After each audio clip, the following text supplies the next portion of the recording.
आज की ये नेचुरल हेयर डाई आपके बालों को खूबसूरत रंग देने के साथ साथ आपके फ्रिज को भी कंट्रोल करेगी। आपके बाल बहुत ज़्यादा डैमेज हो गए हैं, बेजान हो गए हैं, तो ये नेचुरल रेमेडी, ये नेचुरल हेयर पैक आपके बालों को बहुत ज़्यादा जान देगा। और सबसे अच्छी बात यह है कि इसे हर उम्र का इंसान यूज़ कर सकता है। अगर आपके बालों में वक्त से पहले ही सफ़ेदी आ गई है, अगर आपके बालों में डैंड्रफ बहुत ज़्यादा है, तो ये पैक आपके बालों को ठंडक देगा और स्कैल्प को रिस्टोर करेगा। और सबसे अच्छी बात यह है कि ये आपके हेयर कलर को दोबारा से रिस्टोर करने के साथ साथ आपके हेयर फॉल को भी बहुत कम करेगा। ये बालों को इतना खूबसूरत, सॉफ्ट और मुलायम बनाएगा कि रिजल्ट्स आप अपने आंखों के सामने देख सकते हो। ये मेरे अपने पर्सनल रिजल्ट्स हैं, तो ये डेफिनेटली आप पे भी काम करेगा ही करेगा। मैं एक लाइसेंस हेयर केयर प्रैक्टिशनर हूँ। मेरा नाम है डॉक्टर मदिया भायानी। आज की जो रेमेडी बताने वाली हूँ वो आपके बालों को इतना सॉफ्ट बनाएगा, सारे डैमेज को रिपेयर करेगा, बालों में एक प्रोटीन ट्रीटमेंट देगा, इतने खूबसूरत बाल के लगेगा कि पार्लर से ट्रीटमेंट कराई है।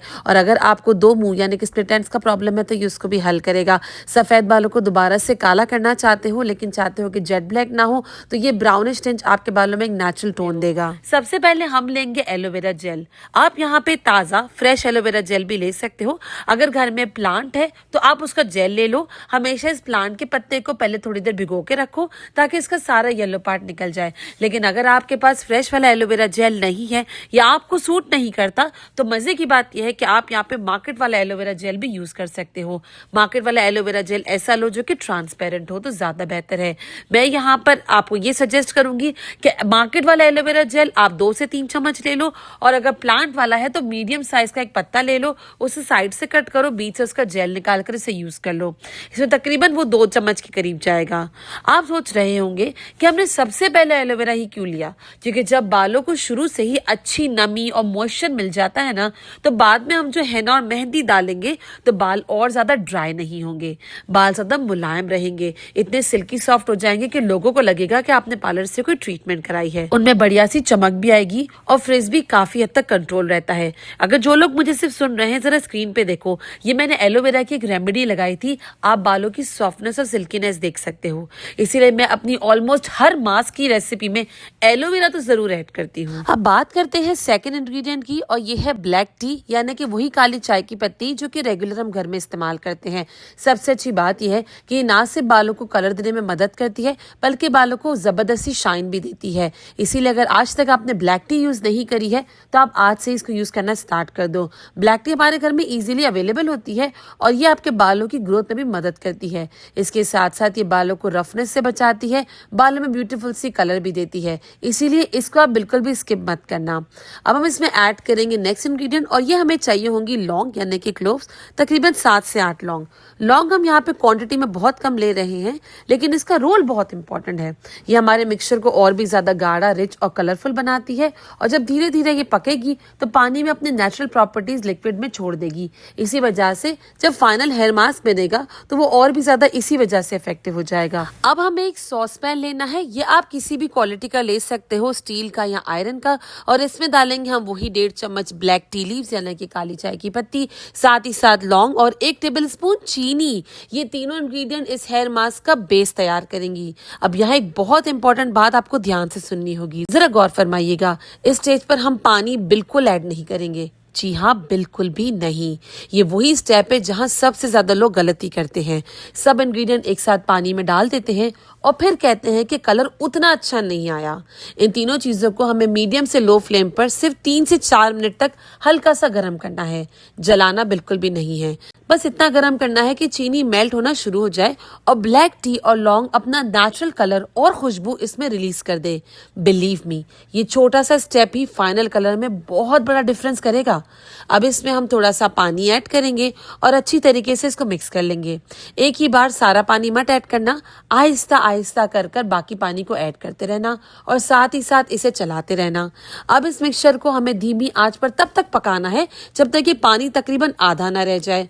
जितना अच्छा ये लिक्विड तैयार होगा ना, उतना ही खूबसूरत आपका फाइनल रिजल्ट बालों में आएगा। वैसे कमेंट्स में मुझे जरूर बताइएगा कि आपका पहला सफेद बाल यानी कि व्हाइट हेयर किस एज में नजर आया था, 20s में, 30s में या उसके बाद। मैं ऑनेस्टली आपकी कमेंट्स पढ़ती हूँ और देखना चाहती हूँ कि आजकल प्री मेच्योर ग्रे हेयर किस एज में सबसे ज्यादा देखने को मिलता है। एक बहुत इंपॉर्टेंट बात कि आप पानी इसमें 1 गिलास जितना ही डालोगे, उससे ऊपर मत डालना, वरना ये बहुत ज्यादा डाइल्यूटेड बन जाएगा। अब जब ये लिक्विड आधा रिड्यूस हो जाएगा तब इसमें हम ऐड करेंगे 1 टेबलस्पून अलसी के बीज। अलसी यानी कि फ्लैक्सीड। इस हेयर मास्क को सिर्फ और सिर्फ एक रीजन की वजह से ऐड नहीं किया जा रहा। जब ये पकती है तो इसका जो नेचुरल जेल निकलता है ना, जो कि बालों को ज्यादा सॉफ्ट, मुलायम, स्मूथ और मैनेजेबल फील करवाता है। अगर आपके बाल फ्रिजी रहते हैं, ड्राई रहते हैं, स्पेशली मेहंदी या henna लगाने के बाद और ज्यादा उलझ जाते हैं या रफ फील होते हैं, तो ये इंग्रेडिएंट आपको जरूर यूज करना है। छोटी छोटी चीजें हैं, अगर ऐसे ही फॉलो करोगे तो आपको इस हेयर मास्क के सिर्फ फायदे होंगे। अब फ्लैक्स सीड्स को इस मिक्सचर के साथ कुछ और मिनट तक बिल्कुल हल्की आंच पे पकाना है, जब तक ताकि इसका जेल अच्छी तरीके से इसमें रिलीज होना स्टार्ट ना हो जाए। उसके बाद जब ये रिलीज हो जाएगा, आप फ्लेम को बंद कर दोगे और पूरे मिक्सचर को हमें अच्छी तरीके से छान लेना है। अगर बारीक छन्नी है तो छन्नी से छान लो, अगर कपड़ा है तो कपड़े में इसको स्क्वीज करके छान लो। देखना कितना खूबसूरत डार्क हर्बल लिक्विड तैयार हुआ है।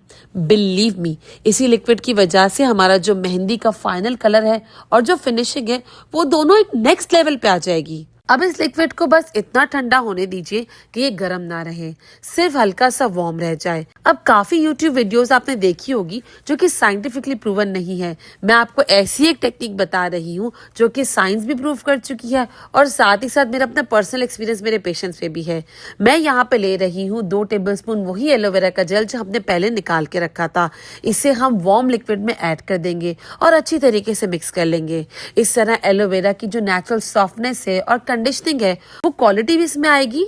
और अगर आप मार्केट वाला अगर एलोवेरा जेल डालते हो तो ये जो मिक्सचर हमने बनाया है इसकी शेल्फ लाइफ भी बढ़ जाएगी और जल्दी खराब भी नहीं होगा और आपके बालों में रफनेस ड्राइनेस भी नहीं आएगी। बाल ऐसे सॉफ्ट सिल्की होंगे कि आपको लगेगा कि आप पार्लर से आ रहे हो और henna लगाने के बाद अननेसेसरीली आपको उलझन भी नहीं होगी। मैंने यहाँ पे मार्केट वाला लिया है क्योंकि काफी लोग मुझसे रिक्वेस्ट करते हैं कि होममेड या प्लांट वाला एलोवेरा तो हर कोई डालता है, आप मार्केट वाला भी हमें यूज करके दिखाएं। अब एक अलग बोल में अपनी हेयर लेंथ के हिसाब से आपको ये henna लेनी है। मैंने यहाँ पे लगभग तकरीबन 2 टेबलस्पून के करीब henna ले ली है। henna किसी अच्छी कंपनी की लिया करो, मैं जिस कंपनी की यूज करती हूँ उसका लिंक आपको नीचे मिल जाएगा। अब इस वार्म हर्बल लिक्विड को थोड़ा थोड़ा कर इस मेहंदी में आपको ऐड करते रहना है और ख्याल रहे कंटिन्यूसली इसको मिक्स करते रहना। एकदम से सारा लिक्विड मत डाल देना। हमें एक स्मूथ लम्प फ्री पेस्ट बनाना है, बिल्कुल गट्ठे नहीं होने चाहिए।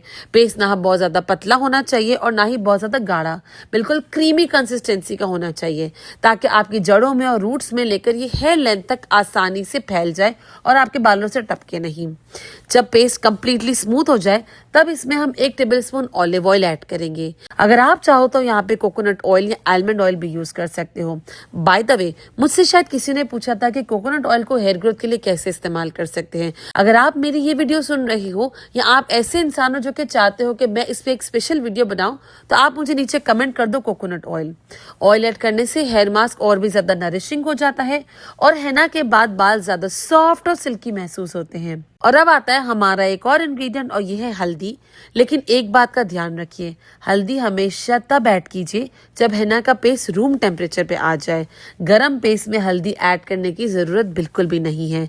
जब पेस्ट ठंडा हो जाए तब आधी टीस्पून, देखो कितनी क्वांटिटी मैंने यहाँ पे ली है, बस उतनी ही ऐड कर एक बार इसे अच्छी तरीके से आपको मिक्स कर लेना है। बिलीव मी, जब ये हेयर मास्क आप अपने बालों पर रूट से लेकर बिल्कुल आखिर तक एंड तक लगाओगे ना और इवनली अप्लाई करोगे, 45 मिनट्स तक रहने दो और फिर उसके बाद बालों को वॉश कर लो, तो आप खुद अपने बालों की सॉफ्टनेस, शाइन और नेचुरल लुकिंग कलर का खुद डिफरेंस नोट करोगे। हाँ, इसे धोने के लिए आपको सिर्फ बालों को पानी से साफ करना है और अगले दिन अपने बालों में ब्लैक ऑयल लगाओगे और फिर शैम्पू यूज करोगे। हर किसी का कोई भी शैम्पू आप यूज करोगे तो ये बालों के कलर को जल्दी निकाल देगा, इसीलिए कोशिश करो कि वही शैम्पू यूज करो जो मैं करती हूँ। ब्लैक ऑयल कौन सा है वो आपको ऊपर स्क्रीन पे दिख रहा होगा और शैम्पू कौन सा है वो यहाँ पे दूसरी तरफ दिख रहा होगा।